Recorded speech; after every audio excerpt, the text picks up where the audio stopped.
Assalamualaikum warahmatullahi wabarakatuh. Hello students, how are you today? Hopefully all of you in healthy condition and happy situation. Welcome back to Irwansa Saragi YouTube channel. In this video, we will learn about suggestions, rules, and obligations. And this topic discussion is the material of students grade 8 junior high school.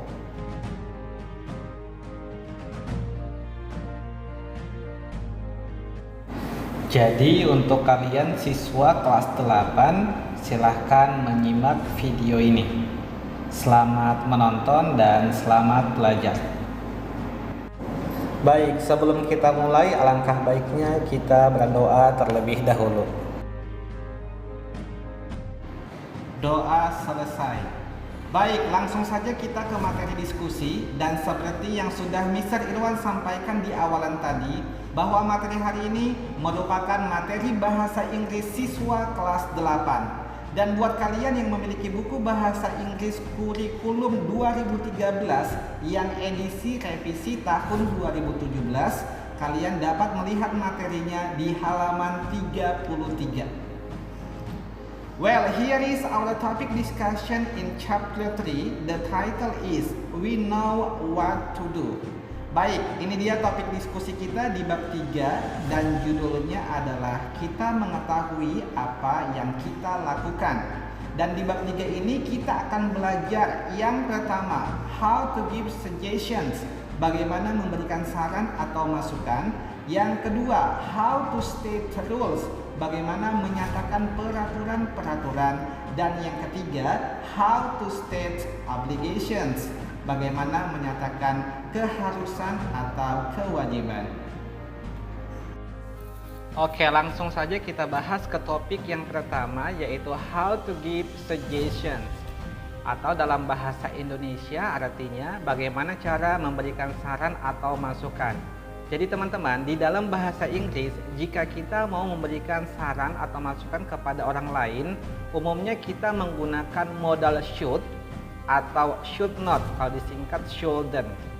Itu dia modal yang umum kita gunakan ketika memberikan saran dan masukan dalam bahasa Inggris.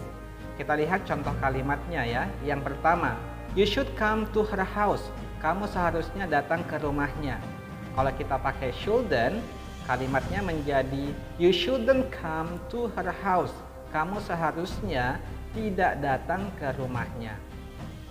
Oke, kita lihat contoh kalimat yang kedua. You should park your car here. Kamu seharusnya memarkirkan mobil kamu di sini. Kalau kita gunakan shouldn't, you shouldn't park your car here. Kamu seharusnya tidak memarkirkan mobil kamu di sini. Nah, itu sementara penjelasan terkait dengan how to give suggestions dalam bahasa Inggris.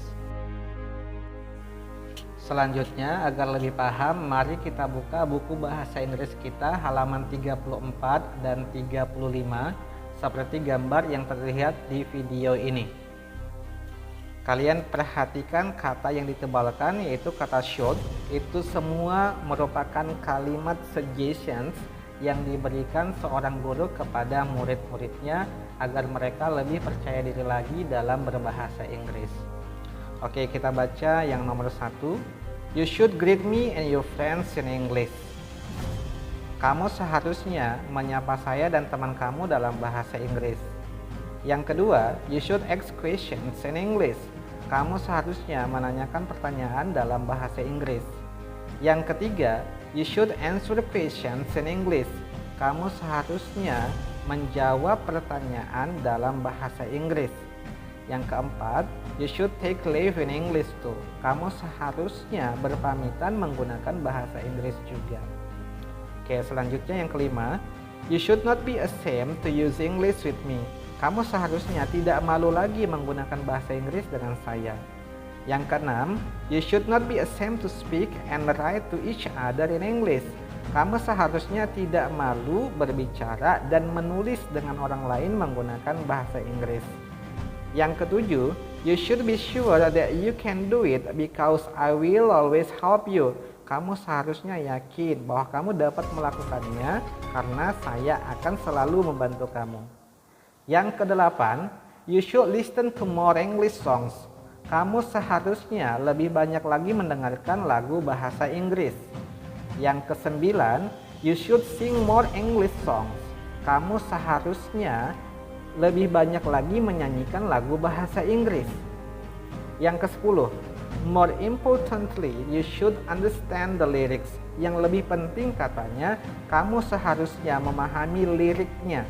Dan yang terakhir, you should read more stories from around Indonesia and the world in English. Kamu seharusnya lebih banyak lagi membaca buku cerita dari Indonesia dan dunia dalam bahasa Inggris. Oke, sekarang kita recalling. Perhatikan instruksi yang ada di bawah. Katanya the teacher give us 11 suggestions to use and learn English. 1. We should greet our teacher and our friend in English. 2. We should ask question in English. 3. Blank blank blank. Nah, katanya guru kita telah memberikan 11 saran yang dapat digunakan untuk belajar bahasa Inggris. Yang pertama, kita seharusnya menyapa guru kita dan teman-teman kita dalam bahasa Inggris. Yang kedua, kita seharusnya menanyakan pertanyaan dalam bahasa Inggris juga. Nah, yang ketiga apa? Nah, teman-teman, supaya berlatih, kalian bisa menuliskan poin yang ketiga, suggestion yang ketiga hingga yang ke-11 di buku tulis kalian. Silahkan kalian lakukan ya.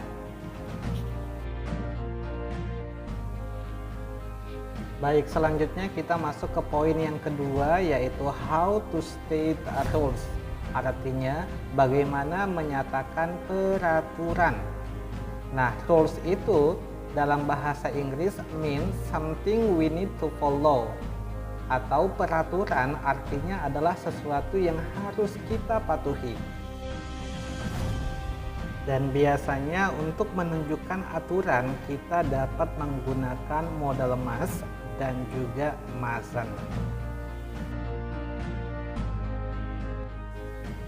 Berikut adalah contoh kalimatnya.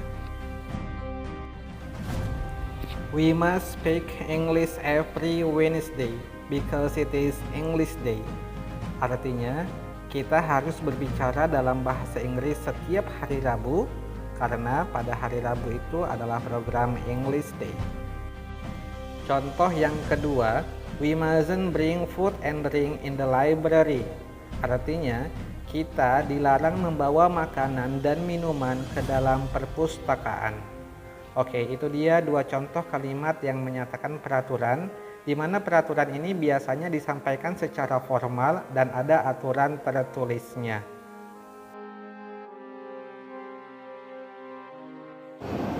Baik, agar lebih paham, mari kita buka buku bahasa Inggris kita halaman 40 dan 41. Kalian bisa perhatikan kata yang ditebalkan, yaitu kata must.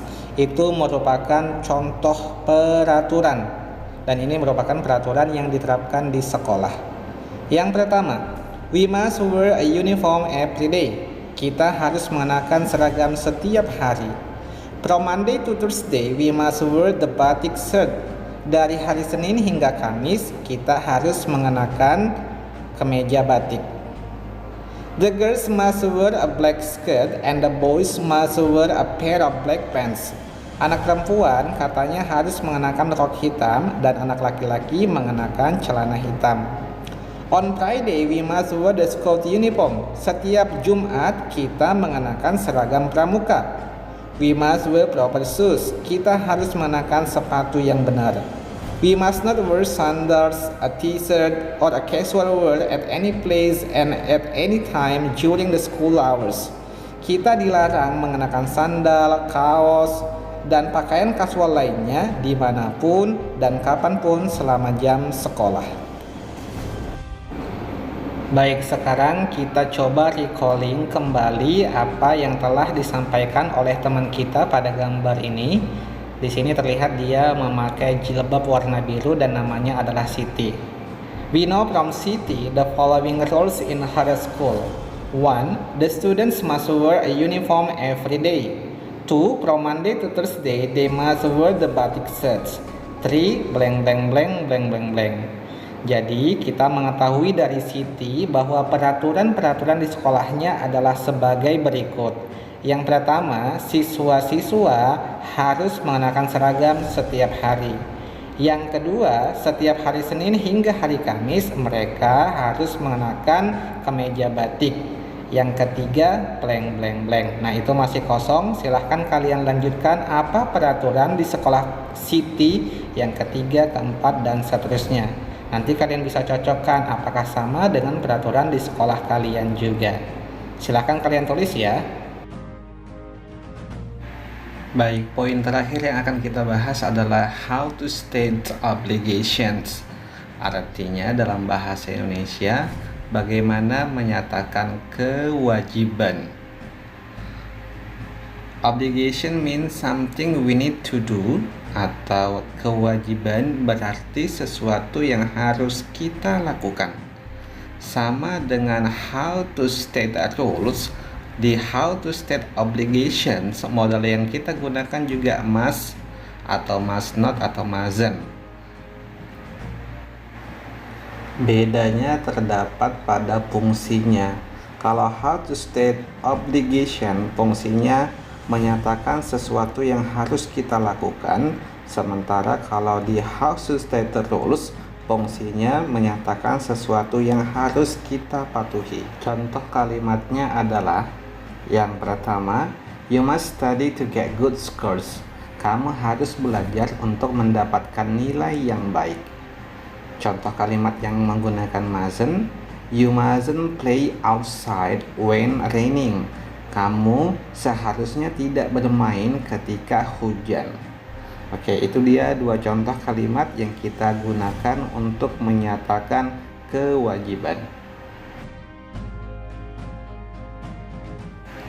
Baik, demikian tadi penjelasan tentang how to give suggestions, how to state the rules, dan how to state obligation. Yang penting yang harus kita ingat adalah setiap kali kita membuat kalimat menggunakan kata should atau kata must, maka rumusnya adalah subject plus should plus verb 1 plus object, atau subject plus must plus verb 1 plus object. Dan ini sudah Mister jelaskan di video sebelumnya yang berjudul perbedaan antara should dan must. Kalian boleh tonton video sebelumnya ya.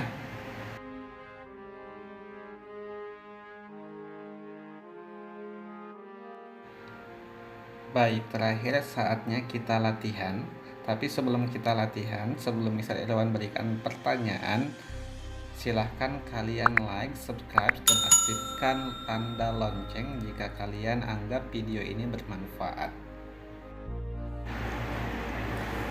Soal yang pertama, perhatikan kalimat berikut.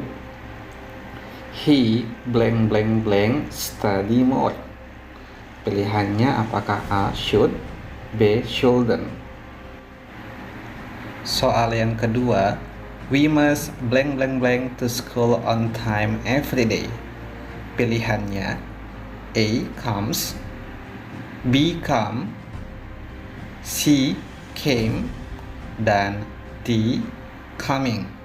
Oke, silahkan kalian pilih dan tulis jawabannya di kolom komentar ya.